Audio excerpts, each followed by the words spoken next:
আল্লাহর কসম করে বললে ভুল হবে না, এই দুনিয়ার মুসিবত, দুনিয়ার বিপদ, এটা কোনো মুসিবত নয়, এটা কোনো বিপদও নয়। চোখ দুটা যখন বন্ধ হয়ে যাবে, দুনিয়ার মুসিবত আর মুসিবত থাকবে না। আসল মুসিবত তো কিয়ামতের দিন। ওই মুসিবতের দিন দুনিয়ার কেউ আমার আপনার পাশে থাকবে না। কি হবে ওই দিনের অবস্থা? আল্লাহ তাআলা কোরআনুল কারীমের মধ্যে একটা চিত্র তুলে ধরে বলেন, ইয়াউমা ইয়াফিরুল মারউ মিন আখিহি ওয়া উম্মিহি ওয়া আবিহি ওয়া সাহিবাতিহি ওয়া বানিহি লিকুল্লি ইমরিইন মিনহুম ইয়াউমাইযিন শা'নুন ইউগনি। আল্লাহ তাআলা বলেন, কিয়ামতের দিন ভাই ভাইয়ের থেকে পলায়ন করবে। ওয়া উম্মিহি ওয়া আবিহি, পিতামাতার থেকে পলায়ন করবে। ওয়া সাহিবাতিহি ওয়া বানিহি, স্ত্রী সন্তানদের থেকে পলায়ন করবে। অথচ এই দুনিয়ায় একটা মানুষ মা বাবার চেহারা দেখলে অন্তর শীতল হয়ে যায়, সন্তানের বাবা ডাক শুনলে হৃদয়টা শীতল হয়ে যায়, স্ত্রী সন্তানের চেহারা দেখলে চক্ষু দুইটা শীতলতা লাভ করে।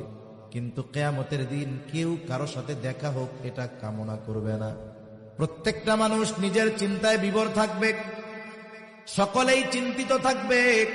আমার আপনার নবীজিও সেই দিন চিন্তিত থাকবে। সবাই চিন্তিত থাকবে নিজের জন্য, আর নবীজি চিন্তিত থাকবেন তার উম্মতের নাজাতের জন্য।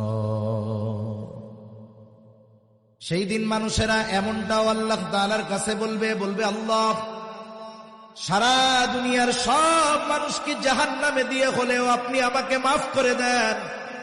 সেই দিন সকলে নিজের নাজাতের চিন্তা করবে, নিজে বাঁচার চিন্তা করবে। আর ওই দিন নবী কি করবে? একবার নবীজি দৌড়ায় চলে যাবেন হাউজে কাউসারের কাছে। না জানি তার কোন উম্মত পানি পানে মাহরুম হয়ে যায়। আবার দৌড়ায় চলে যাবেন পুলসিরাতের কাছে। না জানি কোন উম্মত পুল পাড়ি দিতে ব্যর্থ হয়ে যায়। আবার দৌড়ায় চলে যাবেন জাহান্নামের কাছে। না জানি কোন উম্মতকে জাহান্নামে দিয়ে দেওয়া হয়। আবার একবার চলে যাবেন মিজানের কাছে। না জানি কোন উম্মত ওজনে ধরা পড়ে যায়। আবার যখন সুপারিশ করার দরকার, আল্লাহ তাআলার কাছে সে বারবার উম্মতের জন্য সুপারিশ করতে থাকবে। সব নবী সবাই জান্নাত অভিমুখে রওনা হয়ে যাবে, জান্নাতের দোরগোড়ায় পৌঁছায় যাবে। জান্নাতের দরওয়াজা বন্ধ। জিজ্ঞাসা করা হবে, কি ব্যাপার, জান্নাতের দরজা খোলো না কেন? জান্নাতের পাহারাদারেরা জবাব দিবে, যিনি আসলে খোলা হবে তিনি আসেন নাই। কে সে? বলে, মুহাম্মাদুর রাসূলুল্লাহ সাল্লাল্লাহু আলাইহি ওয়াসাল্লাম। কোথায় তিনি?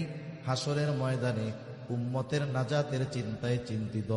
নবী ততক্ষণ পর্যন্ত জান্নাত অভিমুখে রওনা হবেন না ততক্ষণ না তার ওই উম্মত, যার মধ্যে যারা পরিমাণ ঈমান ছিল, তার ব্যাপারেও যতক্ষণ না আল্লাহ তাআলার পক্ষ থেকে জান্নাতের নিশ্চয়তা নবী পাবেন, ততক্ষণ পর্যন্ত নবী নিজে জান্নাতের উদ্দেশ্যে রওনা হবে না।